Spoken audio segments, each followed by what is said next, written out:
그가 또 이르되 우리 조상들의 하나님이 너를 택하여 너로 하여금 자기 뜻을 알게 하시며 그 의인을 보게 하시고 그 입에서 나오는 음성을 듣게 하셨으니 내가 그를 위하여 모든 사람 앞에서 내가 보고 들은 것의 증인이 되리라. 계속해서 함께 나누고 있는 바울의 삶은 멈추지 않고 앞으로 나아가고 있습니다. 예수님을 만나서 변한 바울의 모습, 뒤돌아보지 않는 바울의 삶은 정말로 담대합니다. 바울은 빌립보서 1장 21절에 이렇게 고백하고 있죠. 내게 사는 것이 그리스도니 죽는 것도 유익합니다. 어떻게 바울은 죽는 것이 유익하다고 고백할 정도의 삶을 살아갈 수 있었을까요? 그것은 바울은 현재 진행형의 믿음의 삶을 살았기 때문입니다. 본문을 좀 살펴보면 긴박한 상황 가운데 바울은 천부장에게 부탁하여 자신에게 분노하고 있는 유대인들에게 메시지를 전합니다. 바울이 전하고자 하는 메시지가 무엇이었을까요? 나는 여러분과 다르지 않는 사람이었음을 먼저 이야기합니다. 율법을 잘 알고 가말리엘의 제자이며 엄격한 율법을 배웠고 그대로 살았음을 강조합니다. 예수를 따르는 사람들을 잡아서 옥에 가두기까지 했다고 이야기합니다. 자신이 온 이유와 정체성을 이야기하며 당신들의 심정을 이해한다. 하지만 나를 이렇게 변화시킨 분이 예수님이다. 이 모든 것이 성령의 인도하심으로 여기까지 왔다고 말하고 있습니다. 하지만 선민 사상에 사로잡힌 그들에게 바울은 이미 이방인 선교를 하면서 모세의 율법을 부정했고 이방인들을 성전으로 데리고 들어와 성전을 더럽힌 사람이기에 성난 군중들은 그의 말을 더 이상 듣지 않습니다. 긴박한 상황 속에서도 바울은 자신의 변명의 기회를 이용해 복음을 전합니다. 자신이 어떻게 예수님을 만났는지 어떤 변화가 일어났는지를 밝힙니다. 사도행전에서만 무려 3번, 그리고 서신서에서도 이미 많이 드러나 있죠. 그리고 자신을 변화시킨 예수 그리스도를 의지해 하루하루 하나님이 맡기신 사명을 간직하며 나아갑니다. 바울은 그 하나님의 부르심 앞에 머뭇거리지 않았습니다. 또 자신의 자리와 권위를 고집하지도 않았습니다.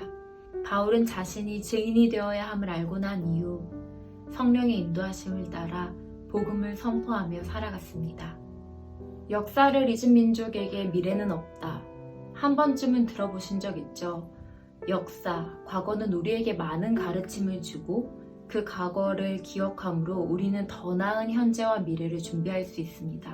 하지만 과거에만 머물러 있다면 현재와 미래를 준비하지 못하고 머무르기만 하는 삶을 마주하게 되죠. 그런데 현대 그리스도인들의 모습은 종종 과거에 머물러 있는 것을 발견하곤 합니다. 많은 분들이 과거에 만났던 예수님만을 이야기합니다. 내가 예전에 예수님을 만났었고 예전에 뜨겁게 헌신했다는 것이에요. 그런데 오늘 나를 인도하는 예수님은 없습니다. 오늘 나와 함께 하시는 예수님은 이야기하고 있지 않는다는 것이에요. 과거에 경험한 예수님만을 이야기하며 산다면 그것은 그리스도인들에게 있어 정말로 큰 비극입니다. 바울은 과거에 만났던 예수님만을 이야기하지 않았고 자신을 부르신 하나님을 매일 경험했습니다. 그렇기에 그는 자신을 변화시킨 예수 그리스도 그 복음을 날마다 선포할 수 있었습니다. 사랑하는 청년 여러분, 하나님께서는 우리를 변화시키셨고 우리를 부르셨습니다. 가정의 아들, 딸로 부르셨고 교회에서는 성도로 부르셨습니다. 그리고 세상에서는 우리가 가진 재능을 가지고 일을 하도록 부르셨고 더 나아가 내가 있는 그곳에서 하나님의 나라를 만들어 가도록 우리를 부르셨습니다. 삶의 분주함 속에서 과거에 만난 예수님만을 기억하며 그때를 회상하며 아쉬워하고 멈춰있는 것이 아니라 지금 우리는 우리를 부르신 곳에서 예수님을 고백하며 그 예수님을 선포할 수 있는 삶을 살아야 합니다. 그리스도인이 된 자의 삶은 언제나 현재 진행형이어야 합니다. 바울은 자신이 만난 예수님이 늘 함께 하심을 기억했고 하나님의 부르심을 따라 그 복음을 선포하는 삶을 살았습니다. 우리의 신앙의 여정도 과거에만 머물러 있지 않고 매일 함께 하시는 주님의 그 세밀한 음성을 기억하고 주님이 부르신 그 자리에서 복음을 전할 수 있는 담대한 여정 되길 소망합니다.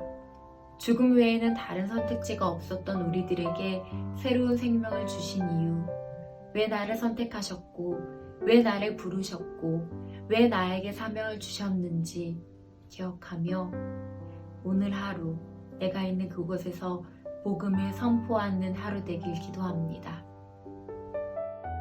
사랑하는 하나님 아버지, 우리가 어느 곳에 있든지 세밀한 소리를 우리에게 들려주시고 말씀으로 붙들어 주시니 감사합니다. 영원한 죽음 가운데 거하던 우리에게 영원한 생명을 허락하신 하나님을 매일의 삶 가운데 고백하는 믿음 주시옵소서. 소망이 없다 말하는 이때 세상을 향한, 교회를 향한, 우리를 향한 하나님의 마음을 우리가 더욱더 간절하게 찾게 하시고 그 진리를 품고 선포하는 청년 공동체 되기를 소망합니다. 믿음 더하여 주시옵소서. 예수님의 이름으로 기도합니다. 아멘.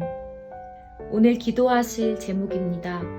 매일의 삶 가운데 임마누엘의 하나님을 고백하는 믿음 주시옵소서. 나를 부르신 그 자리에서 복음을 전하는 담대함을 허락하여 주시옵소서.